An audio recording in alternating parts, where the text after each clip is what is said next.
అదరగొట్టే కారం రంగు రుచి ఆచి కారం పొడి. తెలంగాణలో అమరవీరుల కుటుంబాలకు పూర్తిగా న్యాయం జరగలేదని అన్నారు తెలంగాణ జాగృతి అధ్యక్షురాలు కవిత.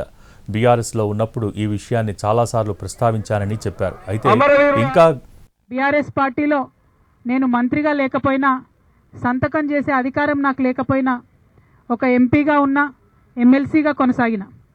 ఆనాడు చాలా సందర్భాలలో మిగతా అమరవీరుల కుటుంబాలకు ఎవరికైతే డబ్బులు అందలేదో వారికి ఇంకో రూపంగా డబ్బులు ఇవ్వాలని అంతర్గత వేదికల మీద అనేక సందర్భాల్లో నేను చెప్పడం జరిగింది. కానీ ఇవాళ నేను మనస్ఫూర్తిగా అమరవీరుల కుటుంబ సభ్యులకు, అమరవీరులకు, తెలంగాణ ఉద్యమకారులకు చేతులెత్తి నమస్కరించి క్షమాపణ కోరుతా ఉన్నా. ఎందుకోసమంటే ఆనాడు నేను మీకోసం కొట్లాడినా కానీ ఇంకా గట్టిగా కొట్లాడేది ఉంటుంది, సాధించుకునే వరకు మీకోసం కొట్లాడేది. ఇవాళ ఇక్కడ ఈ పవిత్రమైనటువంటి గడ్డ సాక్షిగా, ఈ అమరవీరుల స్తూపం సాక్షిగా నేను ప్రమాణం చేస్తూ ఉన్నాను.